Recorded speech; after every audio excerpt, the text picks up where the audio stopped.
तो खबरों बढ़ते हैं आगे। दिल्ली हाई कोर्ट के बाहर हल्ला बोल लगातार जारी है। उन्नाव रेप केस के मामले में प्रदर्शन किया जा रहा है। प्रदर्शन की वो तस्वीरें आपको दिखाएंगे। कुलदीप सेंगर की सजा निलंबित होने पर प्रदर्शन किया जा रहा है। कुलदीप सेंगर को जमानत जो मिली है उसका ये विरोध किया जा रहा है। तस्वीरें आपकी टीवी स्क्रीन पर है।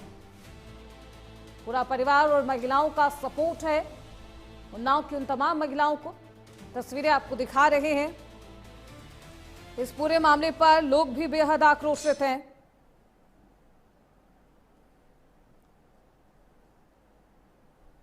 हमारी डिमांड है कि रेपिस्ट को जेल में रखिए, कुत्तों को बाहर रहने दीजिए। हमें कुत्तों से कोई खतरा नहीं है, हमें इन रेपिस्ट से है खतरा। वो लड़की लड़ी, उसके बाप को मार दिया, गैंग रेप करा, उसके भाई को मार दिया, 6 महीने वो वेंटिलेटर पे रही। उसके बावजूद आप उस कन्विक्टेड आदमी को बाहर छोड़ रहे हैं। आप हमारी देश की बेटियों को क्या बताना चाहते हैं? वी आर ऑब्जेक्ट्स, हम आप लोगों के खेल के लिए हैं।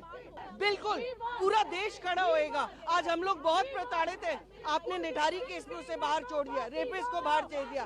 क्या सुरक्षा है हमारे लिए? पुलिस हमको मारती है।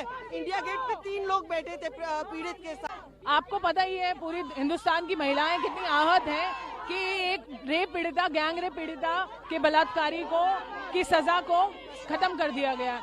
इसी कोर्ट से हुआ, इसी माननीय कोर्ट से हुआ, राइट? तो हम यहीं तो आएंगे, जहां पर गलत हुआ है वहीं से तो न्याय लेंगे। तो अगर हम हाई कोर्ट में आए हैं न्याय लेने तो क्या बुरा है? हमें इन्हीं से न्याय चाहिए क्योंकि इन्होंने ही न्याय। तो इस खबर पर ज्यादा जानकारी के साथ हमारे सहयोगी अमित मिश्रा दिल्ली से जुड़ चुके हैं। अमित, वहां पर कैसे हालात बने हुए हैं? इससे पहले जब प्रदर्शन किया जा रहा था जमानत मिलने के बाद, तो प्रदर्शनकारियों को पुलिस कर्मियों ने हटा दिया था। अभी किस तरीके से पुलिस प्रशासन की वहां पर तैनाती है, क्या कुछ हालात?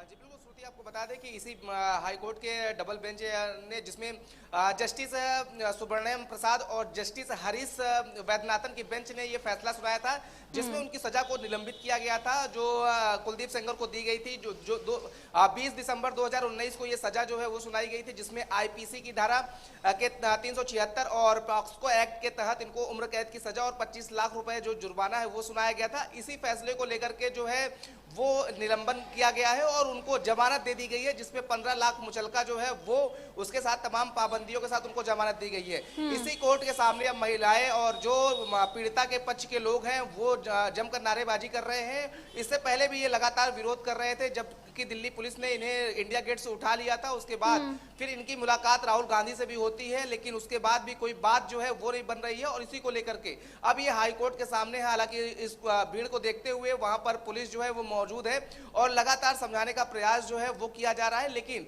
ये मानने को तैयार नहीं। इनका यही कहना है कि जिस तरीके से हाईकोर्ट ने फैसला जो सजा है उसको निलंबित कर जमानत दिया है, क्योंकि इतने बड़े अपराधी हैं, गैंग रेप का मुकदमा है और आजीवन कारावास की सजा जो है वो हो चुकी है। ऐसे में अगर इनको बाहर किया जाता है तो पीड़िता की जान को खतरा है, पीड़िता के परिवार को खतरा है। यही बातें कहते हुए पीड़िता के जो समर्थक है वो साफ तौर पे धरने पर बैठे हुए हैं और जमकर नारेबाजी जो है वो कर रहे हैं।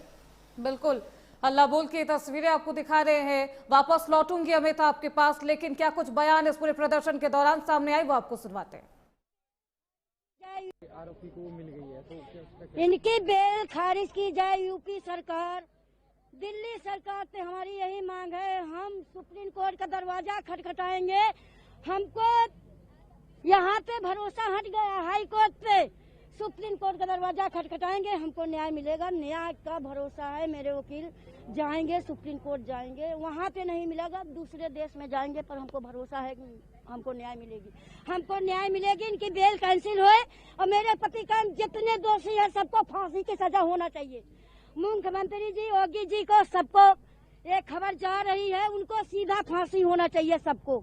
चाहे विधायक होए, किसी बच्ची के साथ रेप करे, अब फांसी का सीधा आदेश होना चाहिए बस। मेरे बच्चे मारे मारे फिर रहे हैं। 10 साल का बच्चा काल मेरा आया, बीमार हो गया घर में, हम रोड पर मारे मारे फिर रहे हैं। अरे वो तो बच्चे हैं, वो तो उनकी बेटी वकील हो के जज की बदली करा रही है। हम कहूँ इतने बड़े पैसा वाला, कितने दिन से उनके घर में प्रधानी रही, विधायकी रही, सब कुछ रहा। हमारे पास कुछ नहीं। मेरा देवर जेल में पड़ा है, झूठ झूठ नाम नहीं बता सकते, विक्टिम की माँ। देखिए अमित, हालात ऐसे हैं और ये बेहद मार्मिक बयान है जो महिला दे रही थी। इस पूरे फैसले के बाद महिला बेहद आहत है। उन्होंने साफ तौर पर कहा है कि वो हाई कोर्ट के फैसले से बिल्कुल खुश नहीं है, सुप्रीम कोर्ट जाएंगी और अगर सुप्रीम कोर्ट में भी इंसाफ नहीं मिला तो देश से बाहर चली जाएंगी। अब सोचिए, देश में गुनाह होता है, इस घटना को इसी देश के अंदर अंजाम दिया जाता है और महिला कह रही है कि अगर इंसाफ नहीं मिला तो विदेश चली जाएंगी। अभी क्या सुप्रीम कोर्ट का रुख परिवार ने अपनाया है? क्योंकि ये भी कहा जा रहा था अमित कि सीबीआई की तरफ से एसएलपी दाखिल किया जाएगा सुप्रीम कोर्ट में। जी बिल्कुल श्रुति, देखिए इस महिला का दर्द इस बात से समझा जा सकता है कि 2017 का यह मामला है। 2017 में जब मामला होता है तो साल भर कुछ भी नहीं होता, ठंडे बस्ते में जो प्रशासन इस मामले को डाल रखती है। उसके बाद तमाम विरोध, तमाम धरना देने के बाद जो है 18 से ये मामला शुरू होता है और 2019 की बात करें तो उसमें जाकर के सजा जो है वो सुनाई जाती है। ये केस जो है सीबीआई को हैंडओवर किया जाता है, सीबीआई जांच करती है, इतनी लंबी प्रक्रिया होती है, उसके बाद सजा मिलती है। लेकिन 23 दिसंबर की बात करें 2025 में फिर से वही बात दोहराई जाती है और ये जो जमानत है वो दी जाती है। उसी के बाद से पीड़िता जो है फिर से एक बार ठगा महसूस कर रही है और इसीलिए दर दर जो भटक रही है और जमकर जो विरोध है वो कर रही है। इनका कहना है कि अगर इस तरीके से न्याय होगा तो हमें जो है सुप्रीम कोर्ट का रास्ता देखना पड़ेगा और पीड़िता की तरफ से तैयारी जो है वो की जा रही है कि हम सुप्रीम कोर्ट का दरवाजा जो है वो खटखटाएंगे, न्याय की गुहार लगाएंगे।